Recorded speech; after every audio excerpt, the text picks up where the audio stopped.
Thank you very much, Dr. Mahmood, for giving an overview of such an impressively wide body of work. I'd say that's like 50 PhD theses right in there, highly productive. Cool, so I guess now we are into a 30-minute moderated discussion section. So I invite both the speakers on stage. Sitting on the chairs is optional, up to you if you want to stand, sit, and up to you. I'll follow you. The way the session would work is maybe, I guess the goal of the session is primarily audience focused. So if you guys have questions, there are a bunch of floater mics. If you could raise your hands, and the mics will be delivered to you magically or by some people. And I see one hand already over there. So and maybe and yeah, so please feel free to ask questions. And of course, I have a few of my questions as well, which I'll ask in between. So I'll wait for the audience question.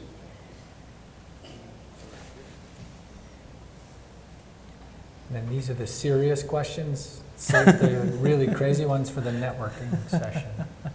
Yeah. I mean, I have a few serious crazy as well if you want to come. So please.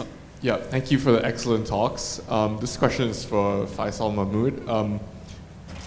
A lot of impressive work. The thing I was most impressed by was you mentioning that some of your tools were actually given to pathologists in use. A lot of the challenge with getting things into the hands of clinicians is the regulatory process, and verifying and testing that's such a complicated system, like a giant vision language model, is up to scratch for clinical applications. What has your approach been for that? Have you found that difficult, and does it get more difficult the more complex and more capable these models become?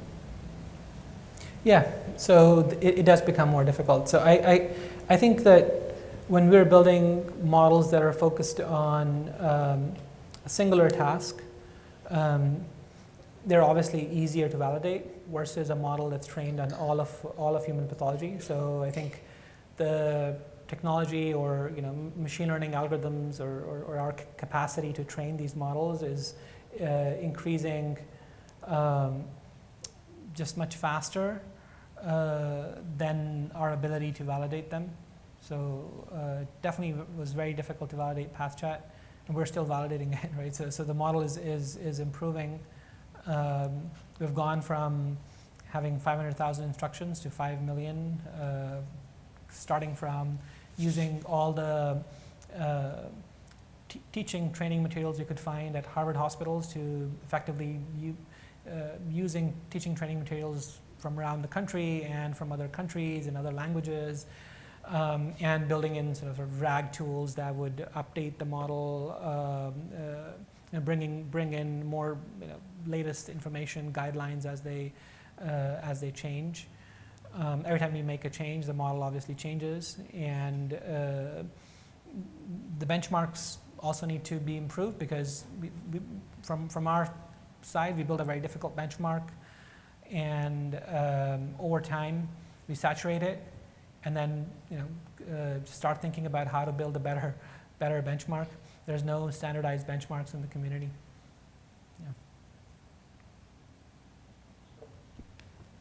Yeah. First off, thank you so much for the fantastic talks. This question is for Richard. So one of the biggest challenges with medicine design is just the length of the pipeline, right? And how long it takes from conception to clinical trials. And that's one of the biggest challenges with both getting the funding and I think, what we've seen in the startup space. And I'm curious, based on your perspective and all these tools that you guys have been developing, what's the impact in terms of the timeline, in terms of the cost to bring something from concept to clinical trial, and how has that, or do you see will impact the ability to fund more projects in the future? That's a great question. And actually, before I answer it, I'll just share a story that one of the first things that we did at Genentech, we had an indication that has a lot of patients, COPD, and we had something that looked like it would work, and the reason it didn't was because of an issue with the biomarkers, the ability to find the right biomarkers for that particular thing. And that's when I sort of knew, that the bones of your question, that this timeline needed to be fixed. But when you experience it with something that you really want to work, and you lose like a year of, having this available for patients, that's, it's really rough. So for us, I think one of the key things is this idea that just making sure that all the iterations and all the different elements of this serial process are available in a single unified data system, but further in a single data structure. And so the machine learning, even if you're trying to optimize affinity, is still working in the same model space, these other models. I think that'll do a lot because the handoffs take weeks, but there are many of them. The other thing that we think is that we're iterating these processes more today and less in the future as these models sink in. And so I think transfer will compress the individual modules. But there are some things that are still big surprises and that cause backtracks, like on-target toxicity. And we're also experiencing that a lot of the current modalities, molecular glues, and multivalent, multi-specific molecules, they also have a lot of format issues that now we're starting to figure out. And so for us, bringing modeling into the core of designing that drug instead of separating affinity, drug discovery parameters, drug development parameters, and then the format and manufacturing, bringing those things together, that's a sort of myopic but very specific way we can compress those timelines, because all of that can be in a single model if you have structure as the basis of your model. And what we find is that a lot of the power for designing things comes from machine learning that isn't always hinged on a structure-based score, but the structure is still a way to keep it all together. It's still a way to organize and align the different models. So we have different modules that we're trying to compress into smaller numbers of iterations. And then the overall optimization, I think just having all of that visible in a single dashboard data structure, data system, I think it's going to make the handoffs days instead of weeks and take away about half the time there. But answering this question is the number one thing on a lot of our mind right now. So that's perfect. I gave you a couple examples, but there's a lot more before we're really where we need to be there. So actually a follow-up question to that. But again, based on my rudimentary understanding, I thought the most of the time in this whole pipeline is in the clinical trial. Is that not the case? It's at least half, yeah. It's long. And then you said rudimentary understanding of drug discovery. So remember the early days where we were like, minds work. Kids learn language, cats can jump and be cute and stuff. But we don't know how it works. Well, nobody really knows how drugs are made. I mean, it's like 100,000 people. So I think we have an existence proof that big pharma make drugs, but nobody really understands like the early days of, thinking about neural networks. Yeah. And then a semi-related question there is, at one point in your talk, you mentioned that you all have genetically modified mice that replicate human immune system. Yeah. My question is, how do you actually validate that? Well, so this isn't, this is by construction. So actually a great company is Maris in the Netherlands, in Utrecht. And early on, one of the things that really unlocked a lot in biotech was just saying that a Regeneron patent didn't stop us from moving DNA between mammals. So at some point, Regeneron had a patent that said you can't move any human DNA into anything else, right? Once that patent was broken, people took the IgG locus or different loci from humans, put them into mice in place of the mouse locus. And so now when the mouse elicits an antibody, it's using the same frameworks, the same, so antibodies have heavy and a light chain, 3 variable loops, but the rest of the antibody structure is still quite important, right? So the bottom of the Y elicits the complement, cell killing. Somehow this molecule, you put it in the blood, it stays in the blood with a half-life of 2 weeks. Like, that doesn't make any sense. Like, that's an active process, right? Something's going on beyond just being stable. So all of that, though, if it's mouse, we got a problem. And so just making a human antibody by finding it in a mouse and then grafting those loops onto the human germline or framework, that takes time. And that could be anywhere from 2 weeks to 6 months of time and backtracking, going back and forth. So what instead we have is a mouse with a human portion of the immune system there. So the very first time you see an antibody from that experiment, that takes about 2 weeks, you immunize the mouse, you wait about 14 days, and then you take the antibodies out. If when you take those out, they are, purely and completely human, that just saves a whole bunch of time and potential for error. But that was just an example of while the machine learning methods for de novo are advancing, there's also kind of a lot of really exciting stuff happening in the lab as well, yeah. But that's by construction. Sorry if I wasn't clear there, yeah.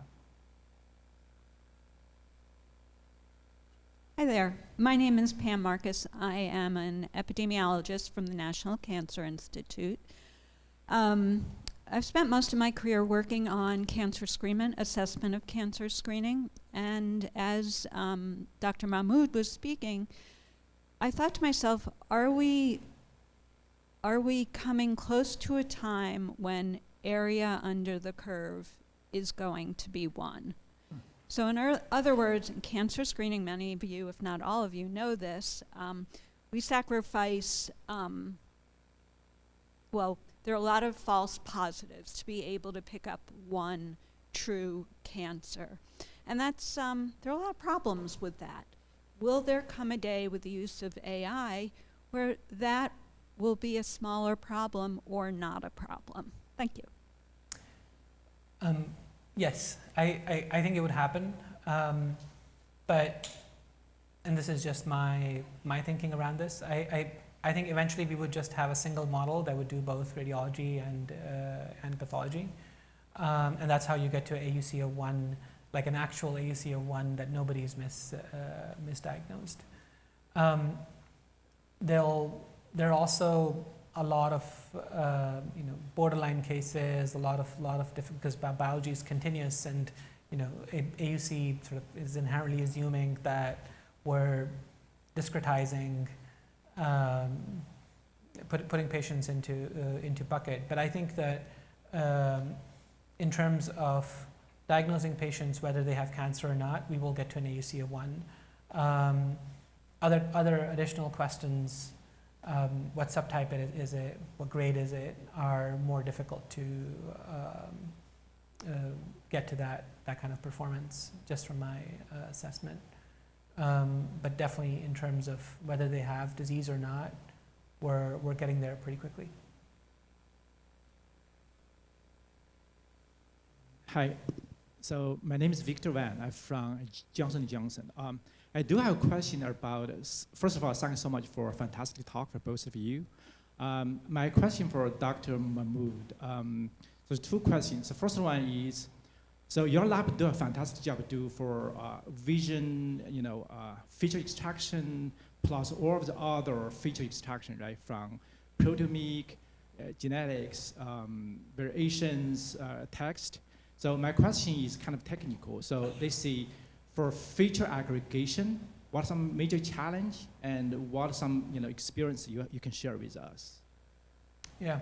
So I think the feature extraction is much more important than the aggregation. That's what we have seen for so let's take an example of pathology, right? So training models on pathology images is 2 steps. You have a pre-trained model, you extract all your features, and then you aggregate them into a slide level representation. You train your model on top of that.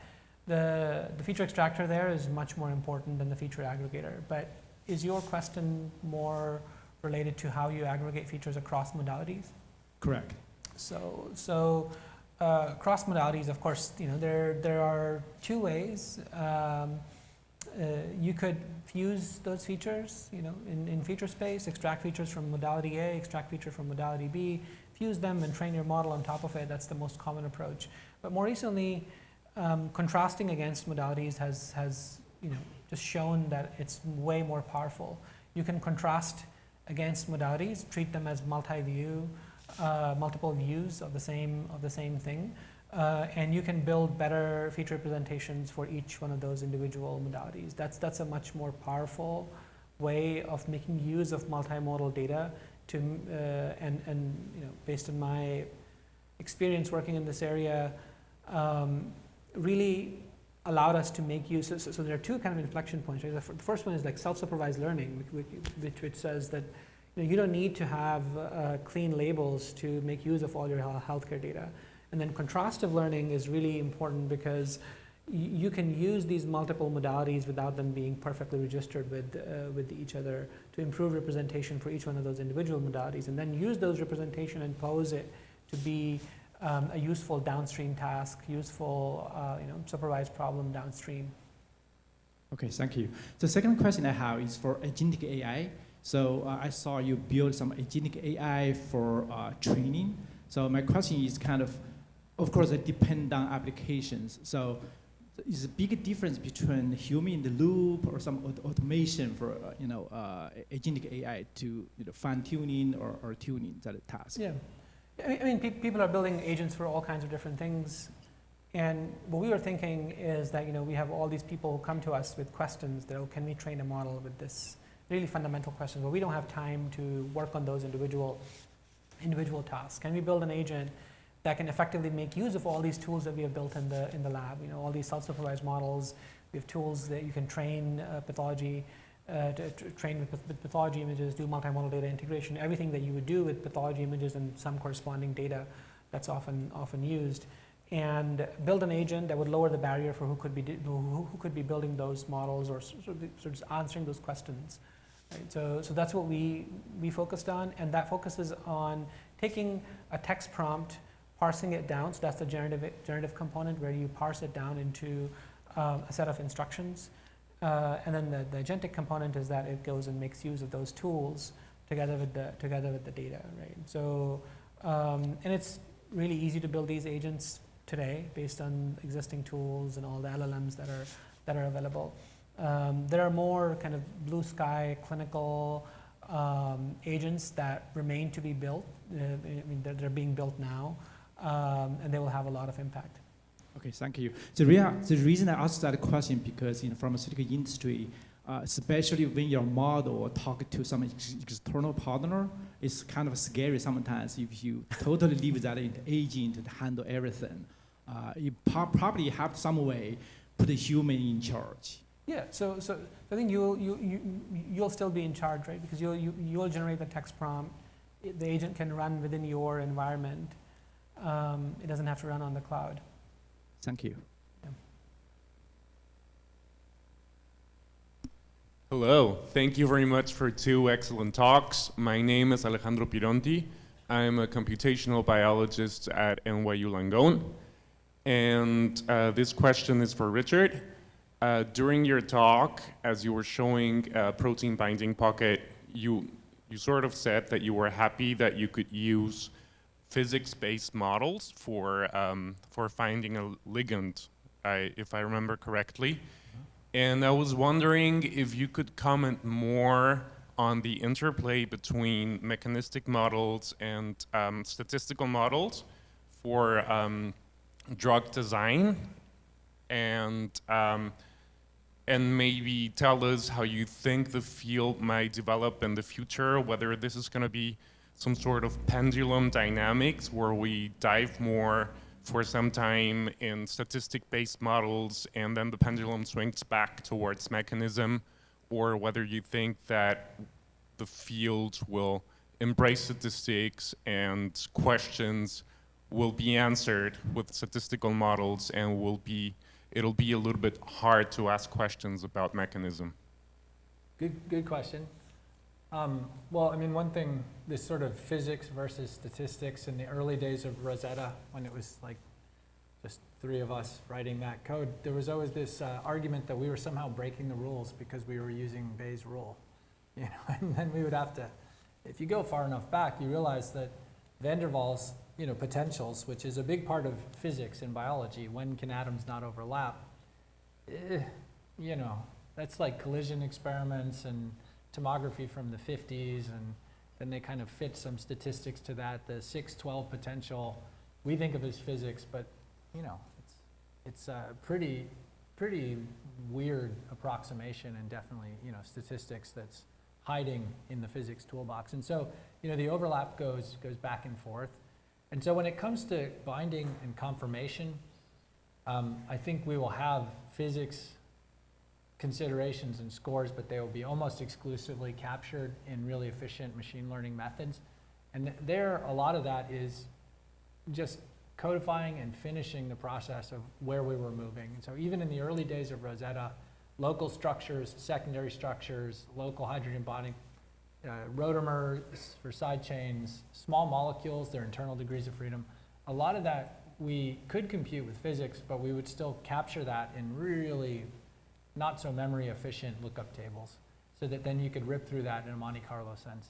And so I think there's a lot of statistics and machine learning that'll just be used to encapsulate physics. A really good example of that are some of the new machine learning methods that encapsulate quantum mechanics and DFT and some actually pretty impressive levels of theory. One of them is MACE, MACE, and then there's MACE-off and MACE-4 and MACE-4, I don't know. The authors of these papers are getting much too creative with their names, but MACE is the kernel there. And so those are neural networks that are message-passing neural networks, and they do a really fantastic job of scoring molecular configuration with accuracies that approach really expensive quantum mechanical calculations at high levels of theory. And but now I think there's this other layer too, which is there's some parameters, there's some things that we want to influence. As we're making a molecule, we want an oracle that can say, don't go into that configurational space, don't pick that molecule because it's likely to have a lower half-life in the blood, or it's likely to be similar to a competitor's molecule, or it's made out of components that are going to cost us too much money when we test it. Because in the early days, you don't want anything to cost more than $1 to test, right, or something like that. So those kinds of parameters will always, and those oracles will always be very machine learning / statistics. But I do think that the machine learning methods will be the ones that we use to implement physics. So there's sort of two parts to that answer. Things that do have, now ultimately physics and modeling the interface explicitly, that still I think has to be something we keep coming back to, because that is like the ultimate in zero-shot learning, right? Just having a model for how that works. There's also just one proteome. Water is something, and the fact that we're in cells that are very concentrated, that cell and tissues are very complex environments. All of that fights us. Just having water present is a big problem, for example. But that said, I do think that physics is the ultimate zero-shot learning, and so we will find ways to do that. But even when we can find ways to do that, we'll still do computation in big general-purpose machine learning frameworks that let us make those computations really, really fast, so that we can screen the big universe of composition of matter. Part of it is a question of efficiency for the things that are obviously physical, like the interface and the initial design of the molecule. And then the other parts of it are this sort of compression of the timeline. Can we get models that, even though they're doing things with the molecule, they can still know about cost of goods and half-life? And of course, those are probably going to be extremely noisy connections, right? And so there's also questions about error and testing there as well. So, yeah. Thanks. Good question. I had a question here. Yeah, I have. Okay. Hi. I have a question for Dr. Faisal. So thank you for the great presentation, and I'm following your work. It's impressive. And I have one question that is always I wonder, as a researcher, I know that we are doing our research, but in the clinical phase, it is not well used. So the current clinical use is mostly, the maximum is CNNs, or, like very basic CNNs that is used. However, what you use is so much above that. So I wonder how your, like, for example, PET chat is used for the clinical use, or is it ready to use, or is it like which part of your research is currently on the clinical phase, it's currently used? That's my question. Yeah. So for some of the newer higher capacity models, generative models, we are trying to get regulatory approval to use them. PathChat got FDA breakthrough device designation in January, and the team is trying to get a clinical trial going that would assess, discretizing certain kinds of outputs from it for specific tasks, like triaging all the negative slides, pre-ordering tests, potentially having the report pre-populated, initially trying to do that with the human in the loop, but then you really need to do a clinical trial if you're going to do anything for sort of prospective diagnosis or primary diagnosis. Most approvals in pathology have been for secondary diagnosis, so after a pathologist analyzes it, it's like a secondary read. So we're trying to get there, but it just takes more time. It's translation in pathology is also made more complicated by the fact that the digitization rate is now around 9%. Until last year it was around 4%, so it's increasing very fast. Most academic medical centers are trying to be digital. But the standard of care remains glass slides under a microscope. So these kind of broad tools that work across the board for triage and so forth don't really work unless your entire department is kind of digital. So that's a pretty big challenge as well. So there are very few institutions that are entirely digital right now. But you're saying 90% of the time a pathologist looks at a slide, Under a they microscope, just glass keep it, slide. they keep the slide, but they don't ever put it in the file of the patient in any digital way. No. Huh. Yeah, so it's never digitized. So it's all analog. Bummer. I guess I have a question for Dr. Mahmood as well. So at some point you mentioned in response to someone's question that in all of your entire pipeline, feature extraction is by far the biggest component, right? And yet, for the most part, not just in pathology, but also in radiology, for example, all we're doing is taking as input to these heavy machine learning models something that is like a data which is essentially human interpretable, right? A data that was generated for a human interpretation, and then you're building like thousands of stacking thousands of boxes on top of to extract features out of these 2 or 3 dimensional data files or whatever you want to call it. There's something deeply unsatisfying in this, right? Like consider an autonomous car. If you're building an autonomous car system, you're not really confining the system to only look at the stereo images. You use LiDAR, you use sonar, you use a whole bunch of other sensors, which are non-human interpretable. Why not like go to the source and maybe do hyperspectral imaging on your tissue samples to get information out that a human cannot interpret, but maybe a deep learning model can? Yeah, absolutely. So I think medicine is inherently biased by how we've been practicing over the years, right? So you can extract a lot more information directly from the source, and it's sort of limited by all these ancient modalities of imaging, right? So, and the technology is also getting there, imaging tissue directly, imaging tissue in 3 dimensions. You can potentially extract a lot more information out of it. The feature extraction component, what I basically mean by that is, if you look at how do you scale the models, there's 3 kinds of scaling, right? So you can scale your pre-training, you can scale your post-training, or you can do test time scaling. And for pre-training, it's the easiest to scale. So you can have lots of data, all of your pathology data, no labels, extract, train it in a self-supervised manner, build a self-supervised model that can extract rich feature representations. The easiest to scale. It's more difficult to scale in terms of post-training because labels are difficult to get. It's easier to get labels that are sort of weakly supervised, very difficult to get. Labels that would be very fine-grained on a pathology image. That's not how data is typically collected. So I think pre-training has been a boon for everything in medicine, right? More recently. I guess time for one last question. 2 last questions. 2 last questions. Good morning. My name is Zulema Sanchez. I work actually front desk, but also am developing an AI for my clinic. For this question is for Faisal Mahmood. I was just wondering, how are you going to address data privacy and regulatory compliances when developing AI models in clinical pathology data? Sorry, I could not understand.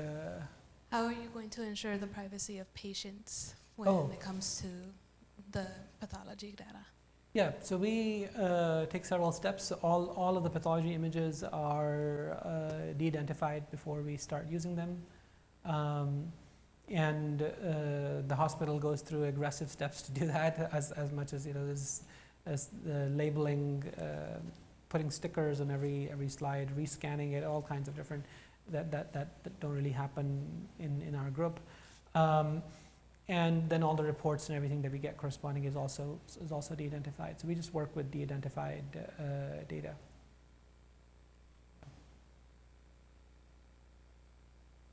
Yeah, thank you for the talks. They were very informative. I have a quick question directed at both speakers.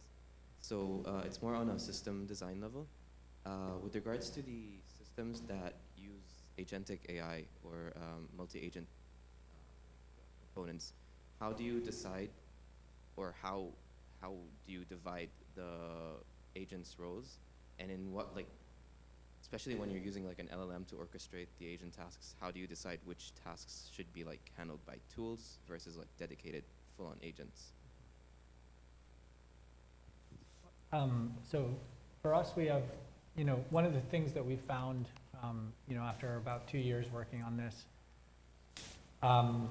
is that there's definitely, it makes quite a bit of sense when you're developing these things to separate subtasks. And even though we know these things are going to be able to cross over between workflows and do a lot of very flexible things, you do need a testing framework of some sort. And now when you have LLMs talking to your whole data landscape and you've got MCP servers spooling up all these tools, and it just gets out of hand real fast. The first thing to say is that part of the answer to your question is that we need testing frameworks, because why do you need a testing framework? Because you have more than 2 software engineers working on something at the same time. That's the definition of you need unit tests. Well, how do you unit test something as flexible and smart as a, person in the loop? Testing user interfaces is difficult.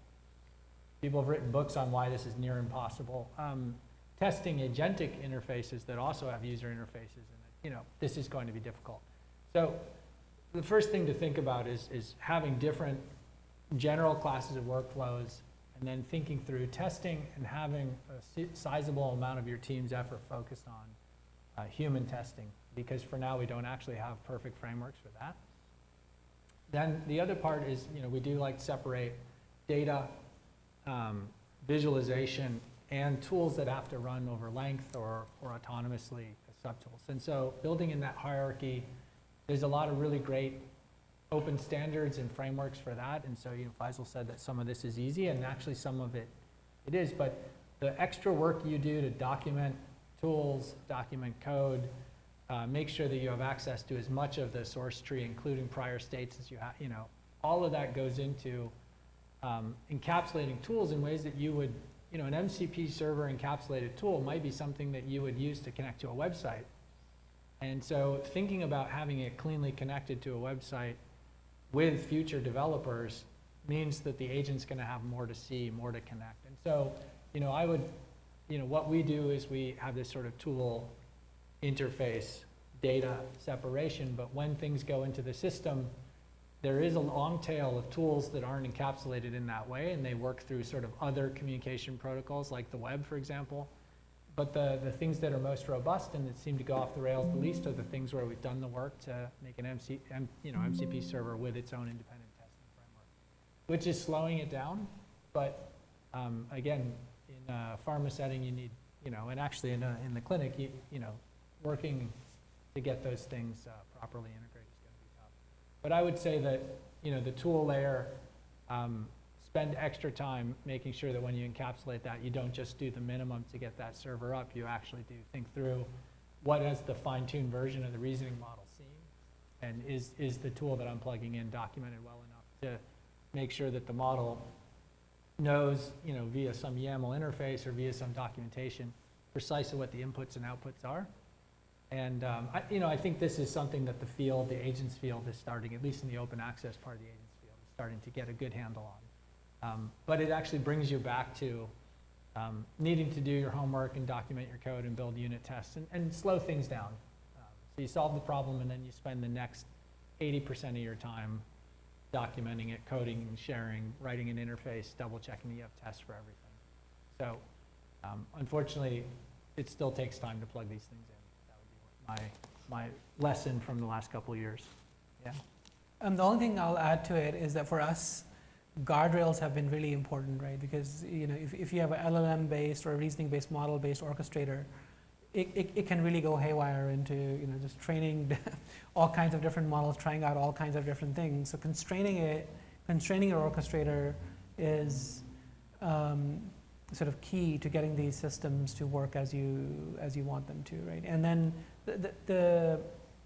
the applications that we have targeted are relatively very, very simplistic. As they become more complex, this is going to be even more challenging.